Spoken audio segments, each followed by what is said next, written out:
ॐ नमः सिद्धेभ्यः। नमः सिद्धेभ्यः।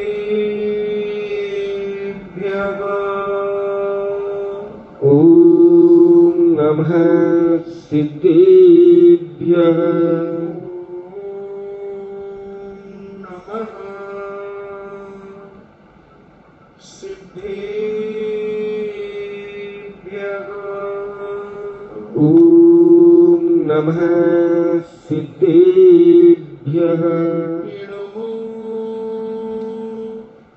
अरिहन्तार्णम्।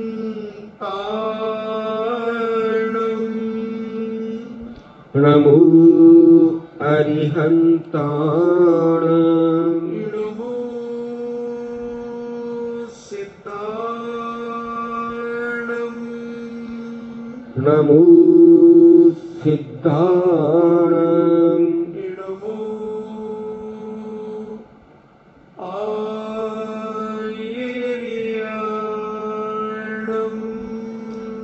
नमो आयर्याणम्। नमो उपज्झायाणम्।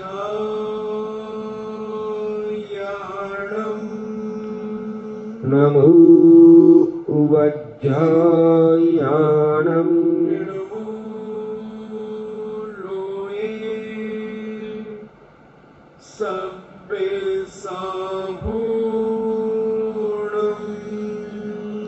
नमो लोये सव्यसाहूणम्। पंच परमेष्टि भगवान की जय। अहिंसामयी वीतराग विश्व धर्म की जय। देवादिदेव 1008 श्री आदिनाथ भगवान की जय। देवादिदेव 1008 चिंतामणि घोर उपसर्ग विजेता श्री पार्श्वनाथ भगवान की जय। देवादिदेव 1008 शासन नायक बाल ब्रह्मचारी भगवान महावीर स्वामी की जय। परम पूजनीय निर्व्यापक श्रवण मुनि श्री सुधा सागर जी महाराज की जय। परम पूजनीय 3,9 करोड़ महामुनि राजों की जय। तपोदय अतिशय क्षेत्र की जय। परम पूज्य खिलक श्री गंभीर सागर जी महाराज की जय। चर्चा चल रही है साधु परमेष्टि के मूल गुणों की और कल अपन ने बड़े विस्तार से उपाध्याय परमेष्टि और साधु परमेष्टि को भी समझा कि 28 मूल गुण तो उनके लिए भी आवश्यक है। पहले 28 मूल गुण आचार्य के भी होंगे, उपाध्याय के भी होंगे और साधु के तो होंगे। फिर बाद में जो 36 मूल गुण कहे और उपाध्याय के 25 मूल गुण कहे ये होंगे। तो अपन ने कल आचार्य परमेष्टि के अहिंसा महाव्रत के बारे में समझा, सत्य महाव्रत के बारे में समझा, अचौर्य महाव्रत के बारे में भी समझा। क्योंकि है सब अहिंसा के अंतर्गत, कहीं ना कहीं से घूम घाम करके ये अहिंसा में ही गर्भित होते हैं। इसलिए अहिंसा धर्म को मुख्य करके, अहिंसा महाव्रत को मुख्य करके बाकी के 27 मूल गुण उसकी रक्षा के रूप में कह दिया, उसकी बाड़ी बनाने की व्यवस्था कह दी। चौथा महाव्रत ब्रह्मचर्य महाव्रत कहलाता है और ये महाव्रत भी अहिंसा से संबंध रखता है। तो हमारे पूज्य मुनिराज जो ब्रह्मचर्य महाव्रत का पालन करते हैं, काम वृत्ति और वासना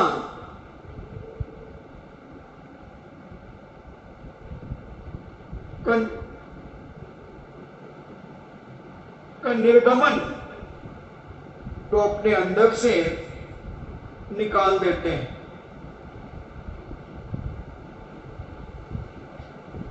और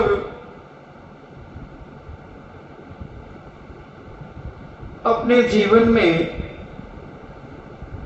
नियम से चेतन और अचेतन सब प्रकार की स्त्रियां मात्र से राग द्वेष का त्याग करना ब्रह्मचर्य व्रत होता है।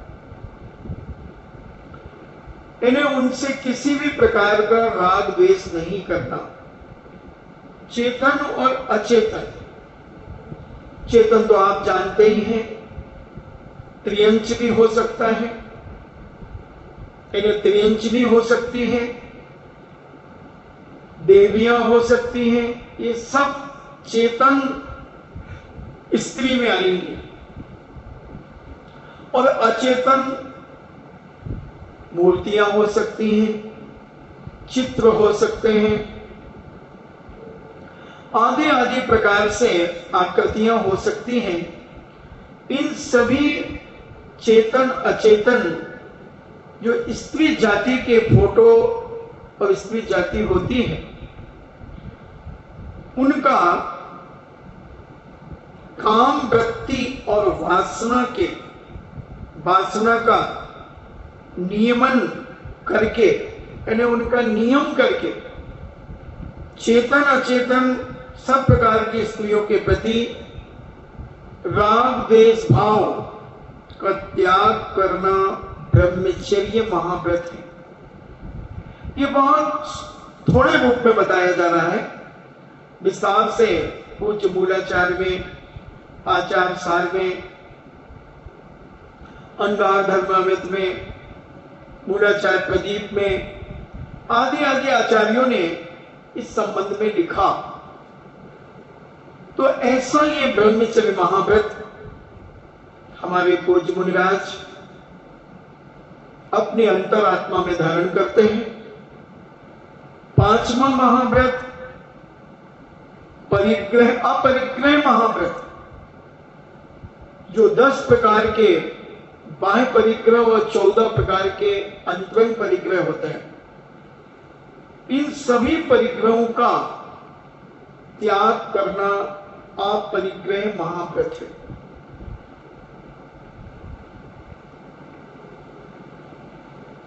इनका न मन से, न वचन से, न काय से, न कृत, न कारित, न अनुमोदना, किसी भी प्रकार से इनका समर्थन नहीं करना।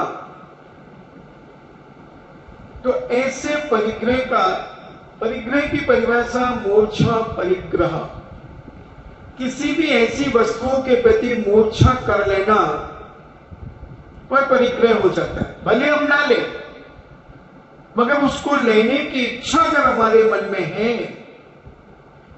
तो वह परिग्रह के अंतर्गत आ जाए। तो ऐसी इच्छा भी हमारे पूज्य मुनिराज उसे न ग्रहण करने की इच्छा करते हैं, न पाने की इच्छा करते हैं और न लेने की इच्छा करते हैं। क्या होता है, हमारे पूज्य मुनिराजों के पास एक संयम उपकरण जिसे हम पिछी के नाम से जानते हैं, और दूसरा एक शौच उपकरण जिसे हम कमंडल के नाम से जानते हैं। और ये पिछी और कमंडल अहिंसा धर्म का ही रक्षक है। अगर पिछी नहीं होगी तो पूज्य मुनिराज छोटे छोटे जीवों को जो हमारे दृष्टिगोचर नहीं हो रहे हैं उनको नहीं बचा पाएंगे। कहीं बैठेंगे, वहां से उठेंगे तो बैठने के पहले वहां का परिमार्जन करेंगे। वहां जो सूक्ष्म जीव हैं उनको हम दूसरे स्थान पर खिसका दें, क्योंकि हमारे बैठने से वो मरण को प्राप्त ना हो जाए। इसलिए पीछे रखना बहुत आवश्यक है। इसे संयम उपकरण कहा। संयम की साधना में परम उपकारी है।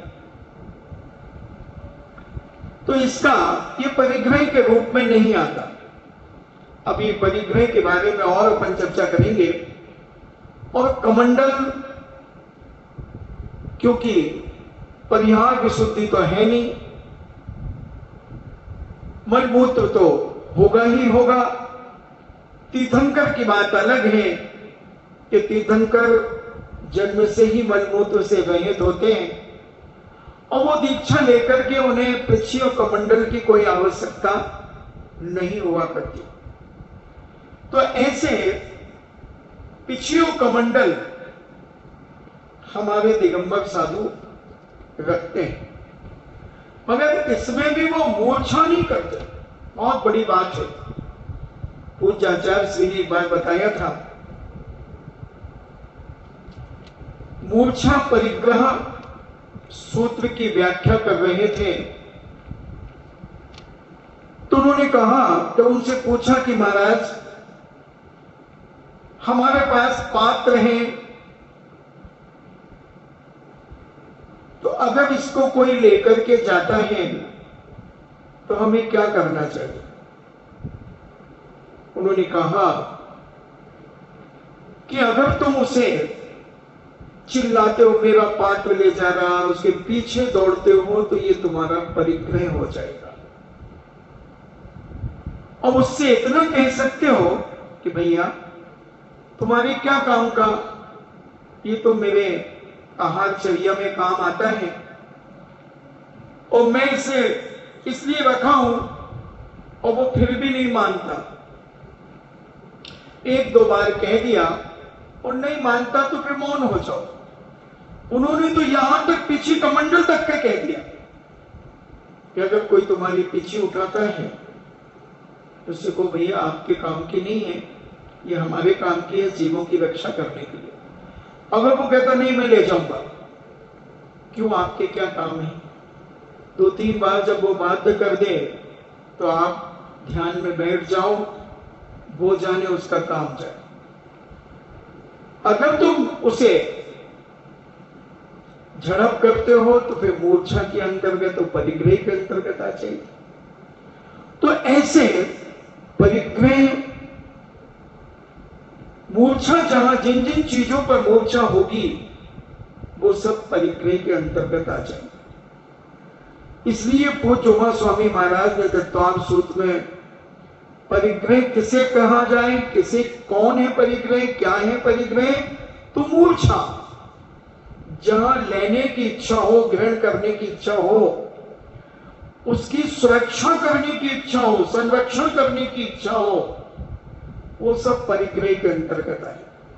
भले कुछ भी नहीं है आज हमारे पास, बड़े बड़े सेठ साहूकार गद्दियों के ऊपर बैठते हैं और कुछ नहीं होता उनकी गद्दी पर, मात्र एक फोन होता है। और उस फोन को देखकर तुम सोच सकते फोन तो मेरे पास भी है, मगर वो कितना करोड़ों अरबों रुपए का व्यापार करता है। कैसी मूर्छा नहीं होना चाहिए? पूज्य जिनेंद्र वर्णी ने अपने शांतिपद प्रदर्शन में एक उदाहरण दिया। एक सेठ जी व्यापार करते थे, रत्नों का व्यापार था, और सेठ जी के जहाज जा रहे थे और जहाज मुनीम जी ने प्रस्थान कराए और कुछ जहाज पानी में डूब गए। मुनीम जी बड़े चिंतित हो गए और जैसे ही खबर लगी मुनीम जी को, वो सेठ जी के पास दौड़ते दौड़ते आए और कहा, सेठ जी जो अपने जहाज गए थे उसमें से 2-3 जहाज समुद्र में डूब गए। सेठ जी कहते कोई बात नहीं, और मुनीम जी तो पसीना पसीना हो गए थे, घबराए जा रहे थे। ऐसा लग रहा था कहीं इनका हार्ट फेल ना हो जाए, अटैक ना आ जाए। मगर सेठ मस्त था, कोई बात नहीं मुनीम जी। 6 महीने के बाद मुनीम जी बड़े मस्ती से आ रहे थे, बड़े प्रसन्न मुद्रा में थे, और कहा सेठ जी जितना अपने जहाज जो पानी में डूब गए थे रत्नों का, उससे कई गुना फायदा अपन को वो जो जहाज अपने गए थे बाकी के उसमें हुआ है। सेठ जी कहते कोई बात नहीं, ठीक है मुनीम जी। मुनीम जी सोचते हैं कि मैं मालिक नहीं हूं इन सब का, डूबने पर मुझे गम हुआ, फायदा होने पर मुझे खुशी हुई, मगर हमारा सेठ ना डूबने पर दुखी हुआ और ना आमदनी होने पर आनंद मनाया। ये कैसा सेठ? सेठ जी आपको खुशी नहीं हो रही है? आपको खुशी नहीं हो रही है सेठ जी? सेठ जी कहते हैं भैया ये सब यही पड़ा रह जाना, ये तो अब व्यवस्था मुझे करना है, इसलिए मैं ये संभाल रहा हूं। जब तक कोई बारिश नहीं बना है तब तक, और जैसे ही इसका कोई बारिश हो जाएगा मैं इसे छोड़ करके आप परिग्रही हो जाऊंगा। तो मैं ये अभ्यास कर रहा हूं। सम्यक दृष्टि ऐसा ही कुछ होता है। जल से भिन्न कमल, जैसे पानी में कमल के फूल की जड़ होती है, मगर पानी में कमल होते हुए भी पानी से ऊपर होता है, ऐसे ही सम्यक दृष्टि जीव अपनी गृहस्थी में रहता हुआ भी गृहस्थी के ऊपर रहता है। वो जानता है कि अब गृहस्थी बसाई है तो इस गृहस्थी को संभालना भी पड़ेगा, मगर वह मालिक बनकर के नहीं कि मैं इसका मालिक हूं, एक कर्तव्य मानकर के वह सभी कार्य करता है। और ऐसी जब धीरे धीरे मूर्छाएं, गृहस्थ जीवन में जब मूर्छाएं छूटती हैं, अभ्यास होता है, तो जब महाव्रतों को धारण करने वाले वो साधक जब 5 महाव्रत लेते हैं तो फिर वह अपने पास किसी प्रकार का कोई परिग्रह नहीं रखते, कोई मूर्छा नहीं रखते, क्योंकि उन्होंने गृहस्थ अवस्था से इसका अभ्यास किया है कि मुझे क्या रखना है, एक पिछी और एक कमंडल बस। और पढ़ने के लिए अगर कोई विशेष ग्रंथ जो उपलब्ध नहीं होता है, चलो वो भी रख लो, ज्ञान उपकरण है। एक चश्मा ले लो 100-200 रुपया का, नहीं दिखता है तो नहीं साहब हम तो 10,000 रुपए वाला चश्मा लेंगे। ये हो गया परिग्रह। तुम्हें देखना ही तो है ना, इससे भी दिखता है और 10,000 के चश्मे से भी दिखता है, 100 रुपया के चश्मे से भी दिखता है और 10,000 से भी दिखता है। महाराज उसमें सोने के पॉलिश होता है फ्रेम में, तो तुम्हें तो डंडी इसमें भी लगी है ना, ये भी कान में फंस जाती है, वो भी कान में फंस जाती है। इतना विकल्प, इतनी मूर्छा क्यों? दाल में कुछ काला है। मैं तो सीधा कहता हूं जो मैंने खोज की अभी तक, परिग्रह वही रखेगा अपने पास जो अभावों में पला है, अभाव में पल करके और किसी कारण से उसे वैराग हो गया या वैराग्य करा दिया, या कैसे भी उसने अपने परिणामों में क्या किया और दीक्षा ले ली, तो उसे परिग्रह के प्रति मूर्छा होगी। वो हर चीज अपने पास लेने की कोशिश करेगा, परिग्रह जोड़ेगा, मंगवाएगा, होती है आदत। और या फिर धर्म के प्रति आस्था नहीं थी, जैन धर्म में पैदा भी नहीं हुआ था और देखा देखी किसी के दबाव से, प्रभाव से, फुसलाने से उसने दीक्षा ले ली। और ये दीक्षा लेने वाला व्यक्ति परिग्रह अपने पास रखेगा। दीक्षा में तो नहीं मिला था उसे परिग्रह, दीक्षा में तो उसे मात्र पिछी और कमंडल और शास्त्र जी मिले थे, मगर उसने कितना जोड़ लिया, कितना जोड़ लिया। कई बार तो कई क्षेत्र कमेटियां बहुत परेशान हो जाती हैं। सम्मेद शिखर में इतने पिछीधारी, इतना परिग्रह उनके पास, जब एक बार कमेटी ने बहुत हंगामा मचाया तो बताते हैं कि एक साधु के 2-2 ट्रक सामान निकला, गया उनके साथ। क्या लाई थी वो अपने साथ? जब सम्मेद शिखर में एक कमरा लिया था उन्होंने कमेटी से, एक पिछी और कमंडल और 1-2 ग्रंथ थे, मगर मठ बना लिया, घर बना लिया। और उसके बाद कहें कि हम साधु हैं, नहीं बनते। ऐसे भी कुछ लोग कि अपने हाथ से भोजन बनाकर और श्राप को कहते मुझे पढ़ा लो।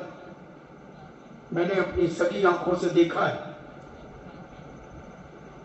मुझे भी टीस लगती है। एक दीक्षा के पहले जब मैं सम्मेद शिखर गया तो मुझसे एक साधु ने पैसे मांगे, बोले एक सीमेंट की बोरी के लिए पैसे दे दो। अब 65 रुपए मैंने उसको दिए। उस समय मैं कुछ नहीं जानता था। विचार करता हूं, साधु को होने के बाद सीमेंट की क्या आवश्यकता, क्या जोड़ेगा? कमंडल तो सीमेंट से जुड़ता नहीं, वो तो एनाराइट से, एमसेल से जुड़ता है। क्या करेगा वो? यही परिग्रह धीरे धीरे।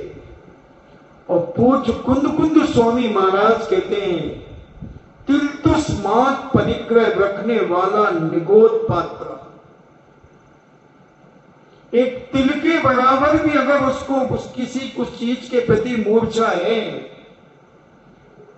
तो वो परिग्रह है। और ऐसा परिग्रह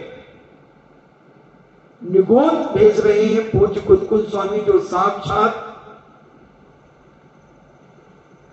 पंचम काल में तो जिन्हें सर्वज्ञ की उपमा से विभूषित किया है, ऐसे पूज्य कुंद स्वामी तिलतुष्मात परिग्रह के लिए कहा जा रहा। और आज कितना परिग्रह, कितना परिग्रह, कोई सीमा है?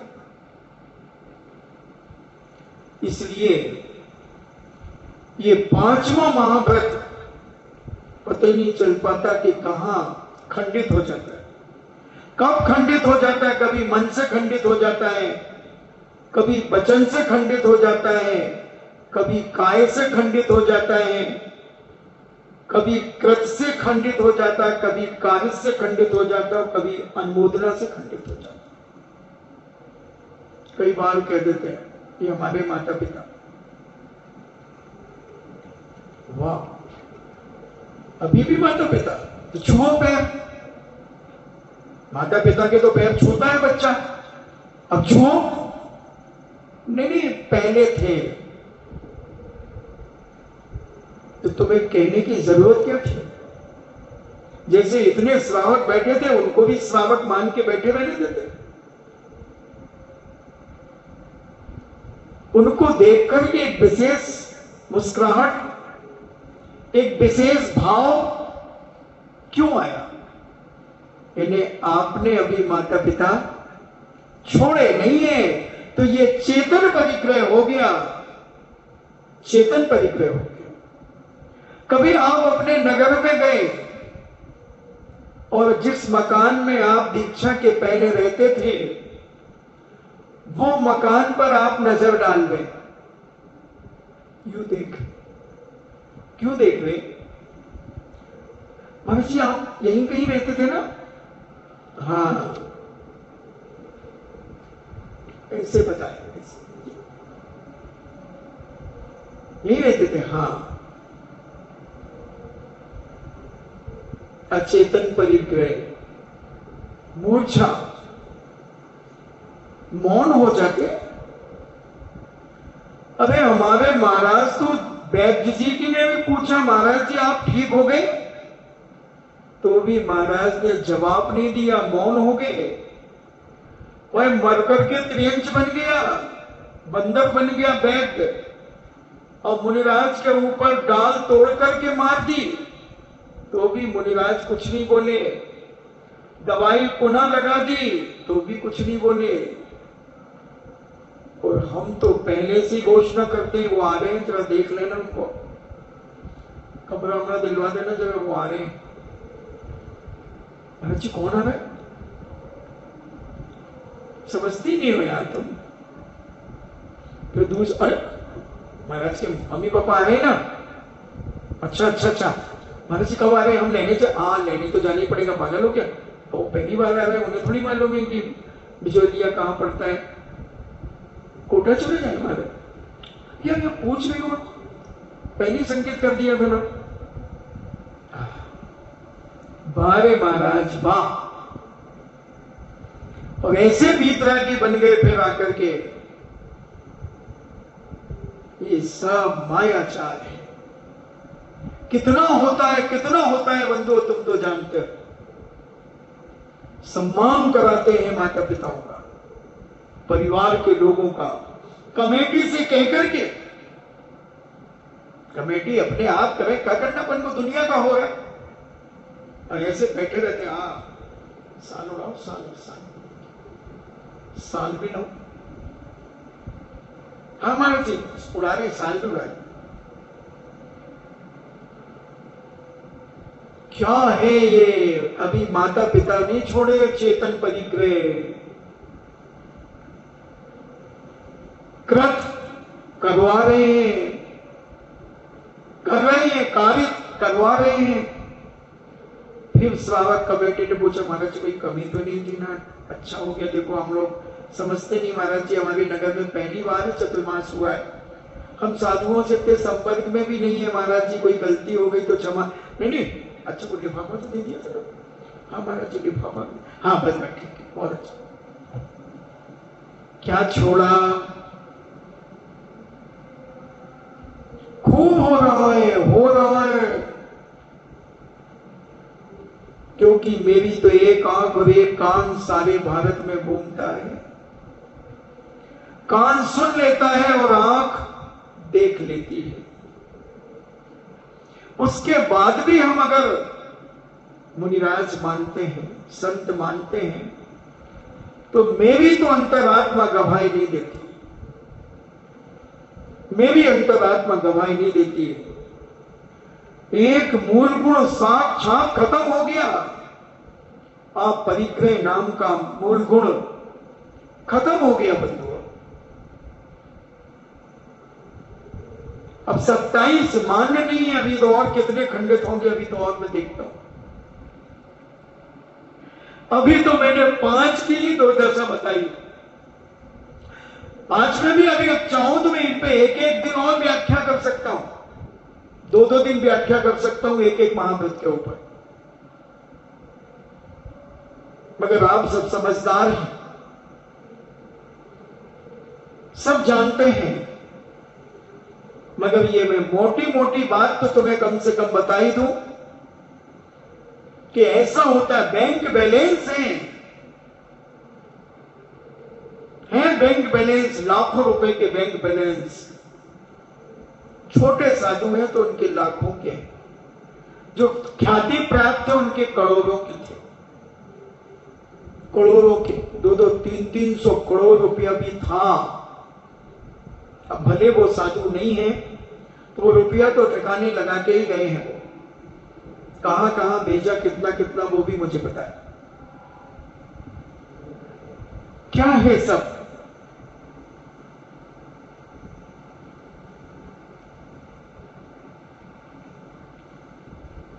पच्चीस 40 करोड़ रुपए खर्च कर रहे हैं अपने ब्रह्मचर्य महाव्रत को सुरक्षित करने के लिए। गुंडों के साथ बिहार कर रहे हैं, बाउंसरों को लेकर के बिहार कर रहे हैं, खैरात बांट रहे हैं एसपी डीएसपी कलेक्टर को, थाने खरीदते जा रहे हैं अगले में। ब्रह्मचर्य की सुरक्षा के लिए बंधुओं, मुनि पद परम पद माना जाता है। परम पदम मुनि पदम, बहुत महान पद माना जाता है। इसी पद से मोक्ष होता है।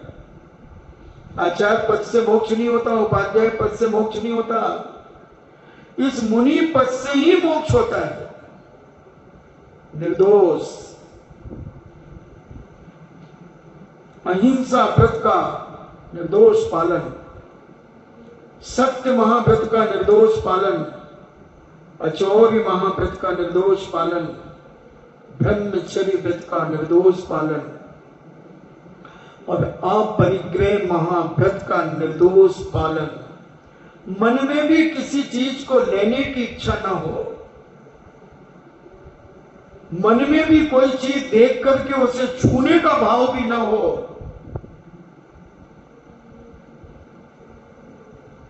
कई बार हम देखते हैं, सुनते हैं, कोई पलासना बिछा दिया तो कई लोग आते, महाराज जी बहुत अच्छा है, ये बहुत बढ़िया है। वो साधु भी आता है, कपड़ा में तुझे क्या लेना देना, बिछ गया, वो भी लाभान्वित हो जाता है। हो गया अचेतन परिग्रह।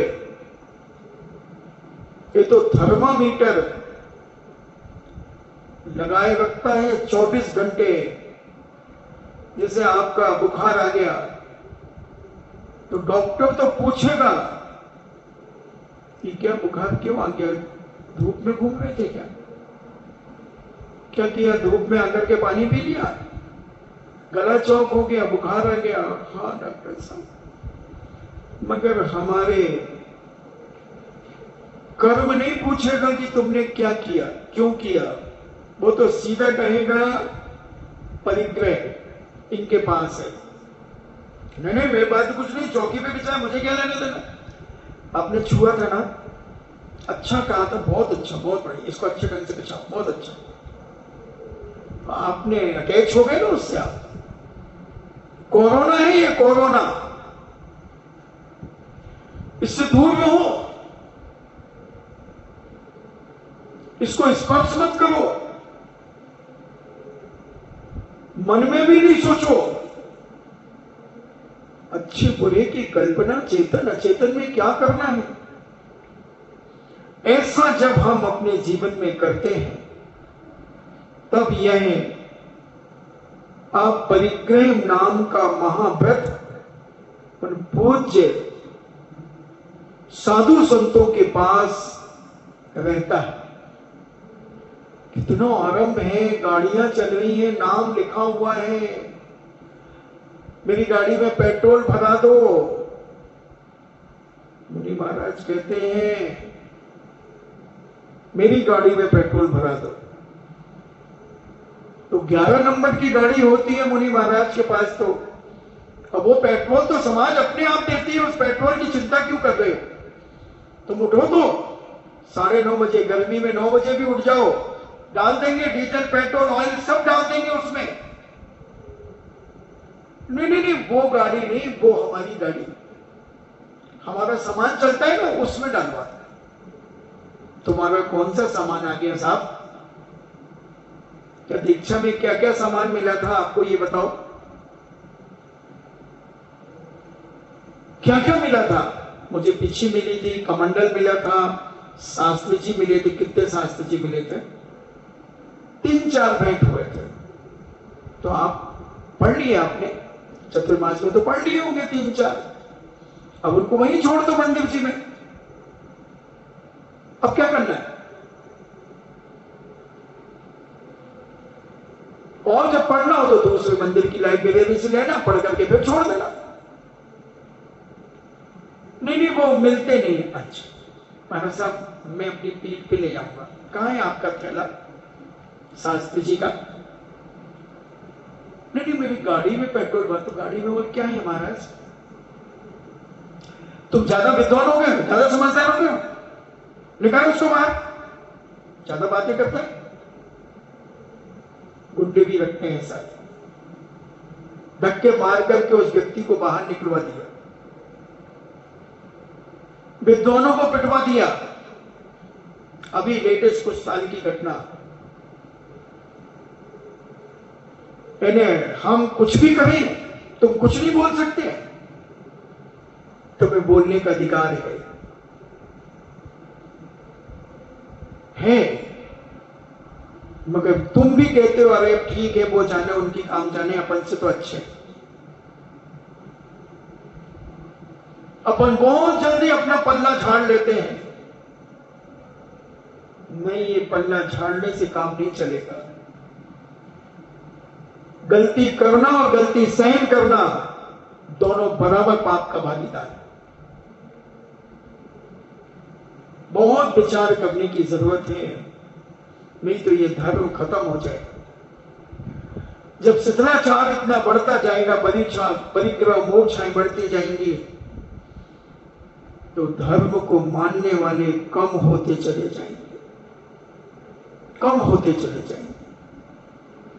इस पर हमें बहुत विचार करना होगा, समझना होगा। आज का परिग्रह क्या क्या नहीं है, आप सबको मालूम है। 50-50 हजार रुपए के मोबाइल, 1-1, 2-2, 3-3, 4-4 मोबाइल, लैपटॉप,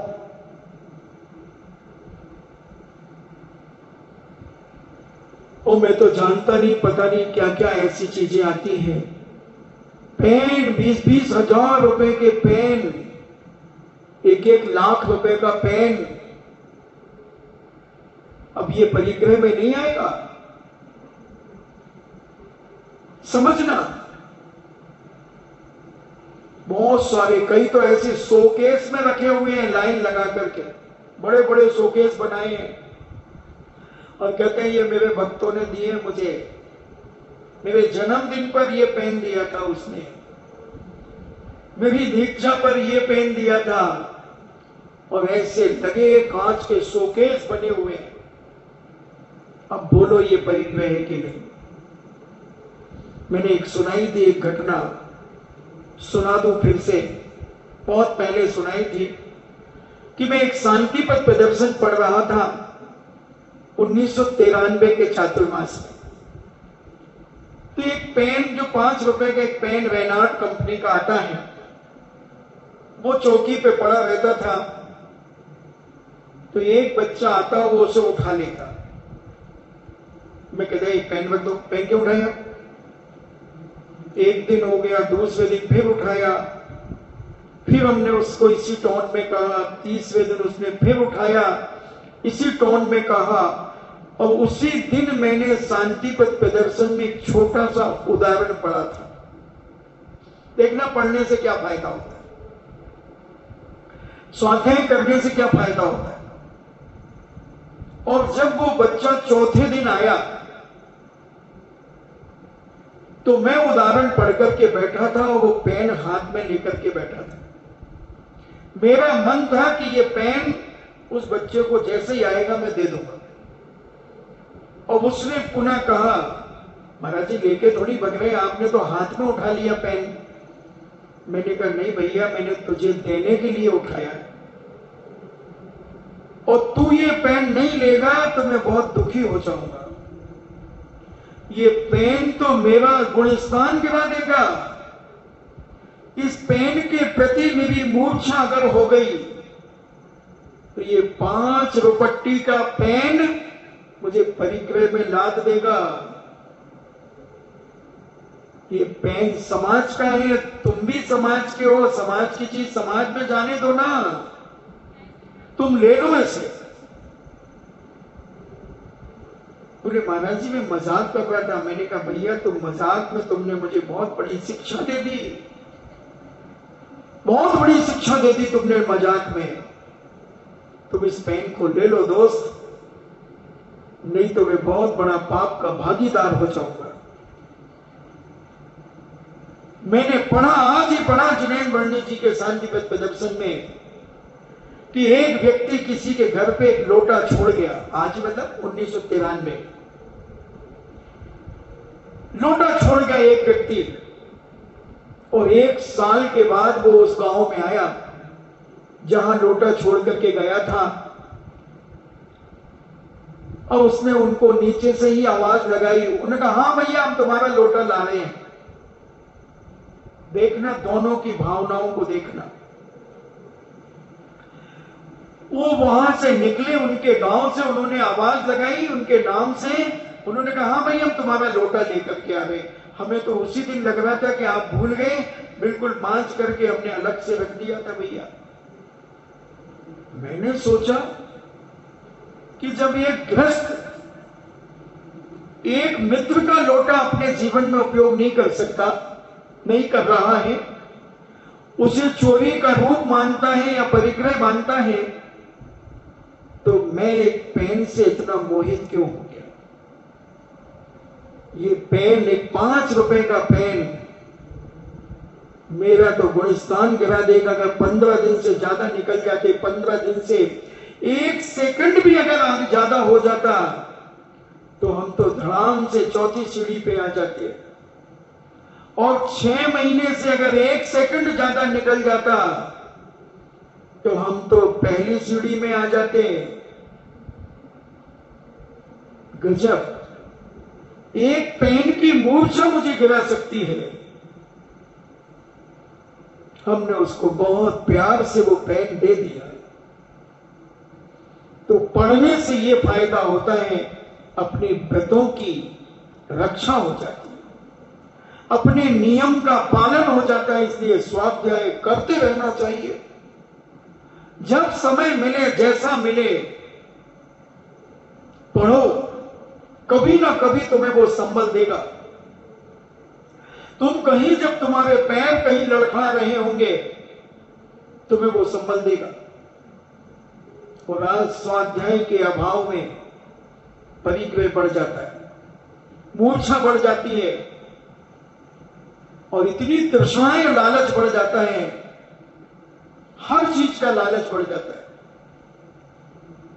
हर चीज का। एक बार मैंने शायद कहा था कि एक व्यक्ति बहुत खुशी आया, बोले महाराज जी मेरा कितना पुण्य। महाराज जी, मैंने कहा क्या हुआ? बोले हमारे यहां 8 दिन में एक महाराज के 5 बार हार हुए। मैंने कहा क्यों? चौके कितने लग रहे थे? बोले चौके तो महाराज जी 60-70 थे। मैंने साधु कितने थे? बोले आधे। तो हमने कहा तुमने उन महाराज से क्या कहा? बोले उन महाराज को भी मैंने कहा कि महाराज जी बहुत जोरदार पुण्य था, आपके 5 बार हार हुए। बोले पागल थे, यहाँ आइटम अच्छे बनते थे इसलिए आता था। अब बोलो, वो स्वागत तो भक्ति से फूल गया, मगर ये तो आता था चटुकार करके। ये भी रसना इंद्री का परिग्रह था इसके अंदर, मूर्छा थी रसना इंद्री से। खुद अपने मुंह से कह दिया उसने, क्योंकि अब जब ज्यादा हो जाएंगे तो परिचय तो हो ही जाएगा। अच्छा, फिर बातें सब प्रकार की होने लगती। जब उस श्रावक ने मुझे सुनाया, मैंने कहा सोच लो भैया, तुम खुद विचार कर लो। तो ऐसे अनेक अनेक प्रकार की घटनाएं, दुर्घटनाएं, संभावनाएं जीवन में हो जाती हैं। इसलिए स्वाध्याय परम तप कहा हमारे जैनाचार्यों। मूल पहले कई जगह लिखा रहता था स्वाध्याय परम तपा, तो मैं सोचता था कि बड़े बड़े व्रत उपवास तप नहीं है। मासों उपवास करते हमारे बड़े बड़े पूज्य मुनिराज, पूज्य शांति सागर जी महाराज ने 9,938 उपवास किए 35 साल की मुनि अवस्था में। इसे परम तप क्यों नहीं कहा जा रहा? जब मैंने मूलाचार पढ़ा तो मूलाचार के अंदर पूज्य आचार्य भट्टकेर स्वामी परम तप कह रहे हैं स्वाध्याय के लिए। स्वाध्याय करने से परिणामों की निर्बलता रहती है। स्वाध्याय के करने से अपने व्रतों के लिए चेतन रहता है, सावधान रहता है कि मेरे व्रतों में कोई दोष न लग जाए, कोई दोष न लग जाए। तो स्वाध्याय परम तप कहा। और गृहस्थ भी जब स्वाध्याय करेंगे तो उन्हें भी ज्ञान होगा कि हमें अपने साधु संतों को क्या देना और क्या नहीं देना। अब महाराज जी कोई मांगता है तो मना कैसे कर सकते महाराज को? ऐसे भी प्रश्न आते हैं मेरे पास, कुछ मुनीश्री के पास भी आते हैं। अब किसी महाराज ने कहा कि मुझे ये दे दो, तो भाई ये तो देखो कि क्या करेंगे, इसका क्या उपयोग क्या है उनके पास, बताओ।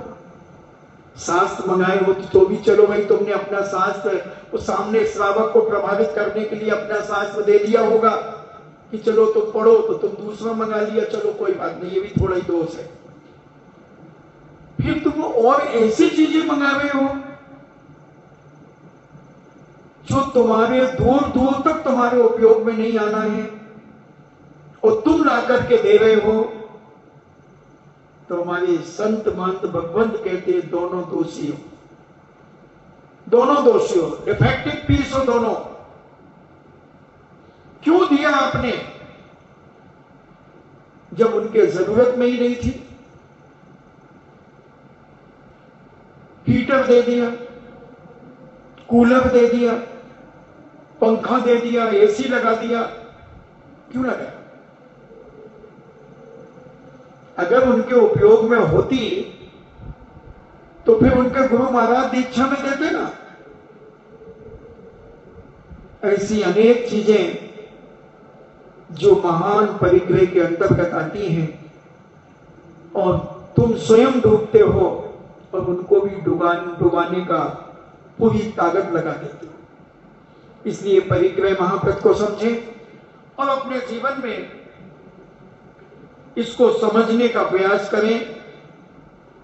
अब फिर इसके बाद 5 समितियां होती हमारे पूज्य मुनिराजों की।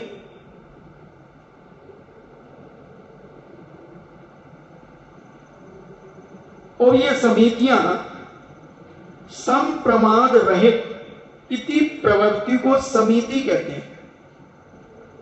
प्रमाद से रहित समता धारण करने वाले, ऐसी जो प्रवृत्ति करते हैं वो समिति कहते हैं उसे। और संसारी प्राणी की प्रवृत्ति 5 प्रकार की होती है: चलना, बोलना, खाना, रखना, उठाना और मलमूत्र का त्याग करना। ये संसार के सारे कार्य इन 5 में गर्भित हो जाते हैं। इन 5 विषयों में प्रमाद रहित होकर के कार्य करना, ये 5 समिति मानी जाती है। तुम अपनी क्षेत्र की तपोदय क्षेत्र की कमेटी की समिति मत बता देना, ये हमारे यहाँ की समितियां अलग हैं। तो ये बोलना, चलना, तो इसको हमारे शास्त्रीय भाषा में ईरिया समिति कही। ईरिया समिति जीवों की रक्षा के लिए तथा हिंसा के पाप से बचने के लिए सावधानी पूर्वक 4 हाथ जमीन को देख करके चलना, ये कहलाती है इरियापस समिति। इरियापस समिति, साधु नीचे 4 हाथ जमीन देख करके चलेगा, जीवों की रक्षा के लिए, जीवों को बचाने के लिए। घटना आती है, ना आचार्य परमेश्वरी का नाम बताऊंगा, ना आरिका का नाम बताऊंगा, मगर घटना सत्य है, पुरानी घटना है, कह दो कोई बात नहीं, आचार्य पूज्य धर्म सागर जी महाराज के समय की घटना है। एक आरिका विहार करके आ रही थी, रास्ते में उन्हें कांच लग गया, और कांच लग गया, खून बहने लगा। माताओं ने अपनी साड़ी फाड़ करके जैसे तैसे उनको खून बंद किया और लेकर के आए आचार्य महाराज के पास। महाराज जी बहुत खून निकला, महाराज जी बहुत खून निकला। और फिर महिलाएं बताती तो ऐसी हैं कि जैसे सारा दुख इन्हीं को हो रहा, ऐसी एक्टिंग करके बताती हैं कई लोग। महाराज जी देखो हमारी का बन गए, फिर भी इतना कांच लग गया। महाराज धर्म सागर जी महाराज बहुत भोले थे, मगर अनुशासन में बड़े कठोर थे।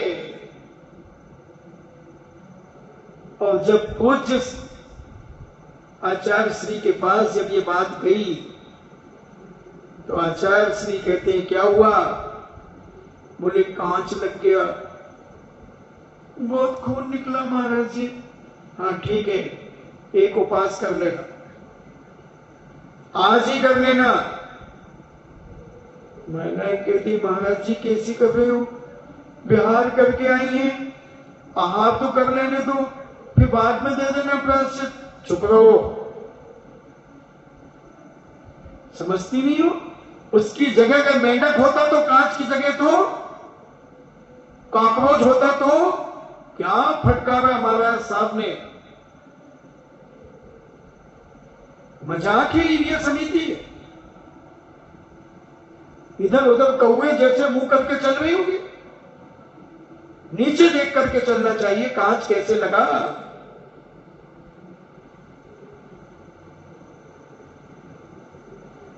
समझ गई यारिका और स्वीकार किया कि महाराज ने सावधानी की, मेरा प्रमाद था, मैं बातों में इतनी मशगूल हो गई, इन महिलाओं से बातें करने में इतनी वो हो गई कि मैं नीचे नहीं देख पाई।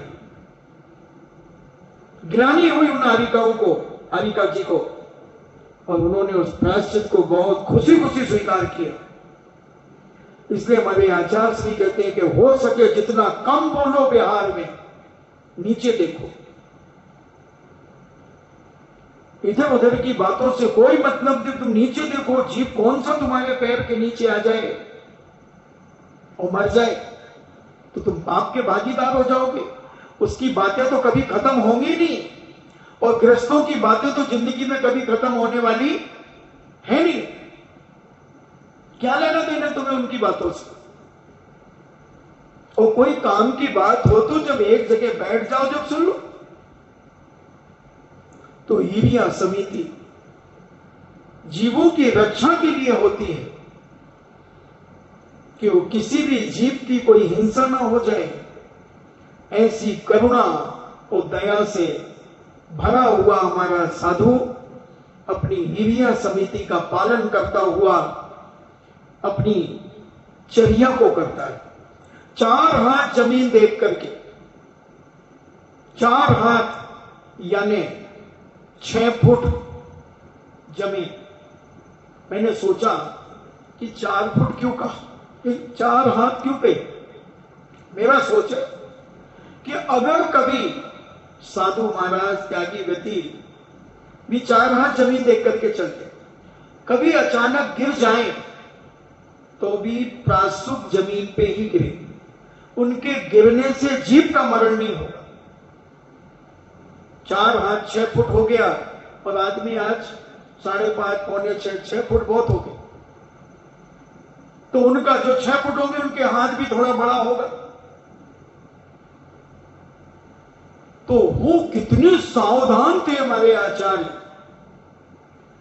इरियापस समिति की बात करनी जो अनंत भगवान ने की कि 4 हाथ जमीन देख करके चलना, और अगर तुम्हें आजू बाजू देखना तो खड़े हो जाओ, खड़े होकर के देख लो।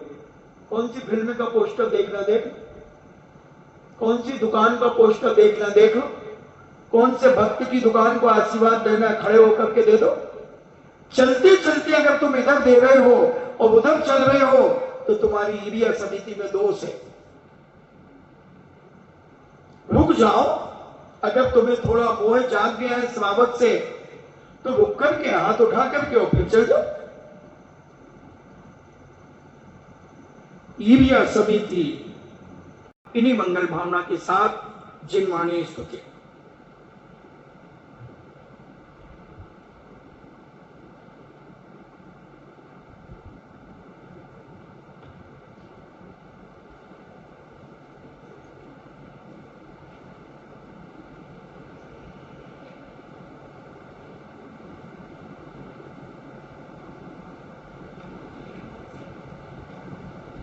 वीर हिमाचल तनिक सी गुरु गौतम के मुख्य कुंड डरी है।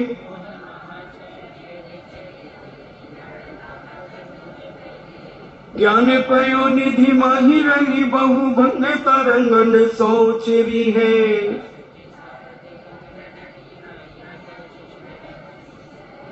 या जग मंदिर में अनिवार्य अज्ञान अंधेरे छयो अति भारी।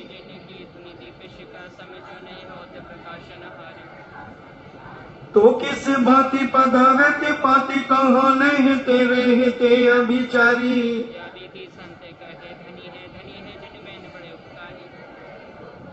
जिनवाणी के ज्ञान से सूझे लोकालोक, सो वाणी मस्तक धरो सदा देत हूँ धोख। हे जिनवाणी भारती तो जपो दिन रेन, जो तेरो शरणा गए सो पावे सुख चैन। देव भजो अरिहंत को गुरु सेवा निर्ग्रंथ, दया धर्म पालो सदा यही मोक्ष का पंथ।